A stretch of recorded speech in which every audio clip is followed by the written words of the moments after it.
Hi, welcome to my speech today. So my topic today is going to take everybody to go around some countries in the world a little bit. However, before we jump into the main topic, I want to remind a fact that for those countries who have close-knit relationship, like they are lying next to each other, those countries would probably have some similarity to share, right? So on the screen you can see I show some countries in Asian region and European region. These countries not only share the economic, business, they also share the culture, nature, cuisine, or even language. So my question for today's topic is that whether or not those countries who stay far away to one another can share those similarities as well. Yeah, so on the screen it's a little bit small for you to see, but this is Vietnam, the orange one, and this is Italy, the green one. So today's topic, I want to focus on these two countries to really evaluate and look at the similarity that these countries share to one another, even though they are so far, one in Asian, one in European, right? So despite the distance, are they going to share something in common, right? So that's also the reason why I named today's topic is Italy, a Vietnam sibling. Let's jump into the outline today. I want to mention two main points to clarify what's similar here. First one is the nature similarities, and the second one is culture similarities. So, for nature similarities, for the first point I want to talk about is the geographical shape. So it's a little bit okay, I hope you see that. For Vietnam, we can see that it is from the north. Is there for Vietnam, both Vietnam and Italy, they're both thin to the width and very long for the length, right? So they also have their curve from the central of the country to the south of the country, which has been making those two countries share a very similar shape. And for the specialty that they are thin in the width and long for the length, which make these two countries divided very distinctly from the north to the south. That's why the nature in these two countries is kind of similar, that it's colder in the north and it's a little bit hotter to the south. So there's one more thing I want to talk about the shape. If Vietnam is famous for its X letter shape, for the geographical shape, do you know what symbol that Italy country is compared to? Let me show you. It is the boot. So for this very similar shape, this curve, people imply Italy shape that's similar to the boot, and Vietnam is similar to the X. What I want to talk about here is that when people mention about these two countries, they would have some very familiar feeling and interesting sense when they can compare those two shapes to another symbol, right? Which is not every country in the world would have. Okay? So when we talk about countries comparison, the culture aspect could not be missed. Okay, so next thing I want to talk about is culture similarities. Okay, first of all, I want to show you this picture because when I look at this picture, I felt a little bit shocked because this is Italy traffic atmosphere. It looks very hustle and bustle, and it makes me feel like no, this could not be a country in European, because European country would just have car, and they are innovative, and they have been ahead from far from us, like more than 10 years. So they probably use car a lot, right? However, when I do research, and I found out that Italy is the second largest country that produce e-scooter in EU, just behind Germany.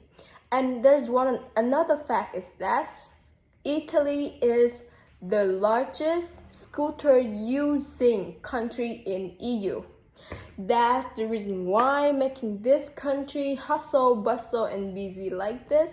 And for this sense, this atmosphere for Vietnamese people, we probably quickly relate to our country.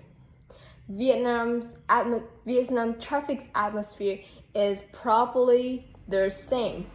And I live here three picture of the traffic from 3 different countries. The first one is Italy, second one is Germany, and the last one is Vietnam. So we can really observe and find out immediately that which one has similarity, right? So I feel surprised because even though Italy is a European country, it really shares the same sense of traffic to Vietnam, which other countries like Germany, they just have car on the street, very tidy and neat. Or Netherlands, they are the world largest bicycle user in the world, right? So it's just rarely to find a European country which has this sense of traffic on the street. Yeah, very similar to Vietnam. We feel familiar, right? Okay, that's the traffic. And there's one more thing I want to talk about is La Dolce Vita. La Dolce Vita is a Italiano living lifestyle. They are Italian living philosophy. Their state of mind, the spirit, and the way that they enjoy life. So to mention La Dolce Vita, okay, it is quite a large term. However, on today's sharing scope, I just want to talk about how Italy enjoy their coffee. So, for every morning, if Vietnam has café soda or café đá, then Italian people, they have the cappuccino, the latte, the espresso for every morning. To find the energy to refresh the starting point of the day, or to enjoy the quiet space in the morning before jumping into work or something. So what I want to mention here is not just that Vietnam has coffee, has craft coffee, and Italy has Italian coffee. Not just that, not just stop there. I want to mention of the way, the how that these two countries people enjoy coffee because they have something very similar for the reason to drink that coffee. And one more point is, it's just very important, is that the people in these two countries, they precious, and they take coffee into a higher level, a very valuable value for the people in those countries. And these two countries are kind of rare country which has enjoying coffee into a category for tourism when it comes to the country, for the tourism to explore and experience on this country, yeah, to better understand how the spirit it is. Okay, and yeah, sure. So if Vietnam have banh mi to drink with cafe sir, Italian has croissant to drink with the cappuccino. Okay, so for today's sharing, I want to share my point of view, my viewpoint, how I feel, and how how I read and generate the information to really view Italy and Vietnam as a very close-knit countries. There are a lot of similarities like that.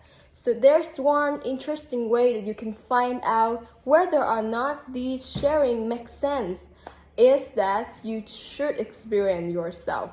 And we are well aware that for today's situation, we could not travel far, right? So one of my suggestions is that you should I highly recommend you should read these 3 books.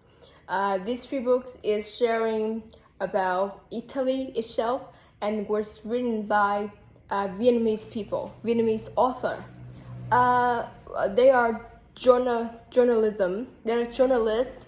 They are scholarship, study abroad student, and they have their life. They have spent their life in Vietnam and also a long time in Italy to really experience themselves and have their own viewpoint to show us a very honest and beautiful Italy and Vietnam. Under their view. Yeah, so I hope that you like today's sharing and make it and feel it's interesting enough for you to find out this book and explore more. Thank you, and yeah, see you soon.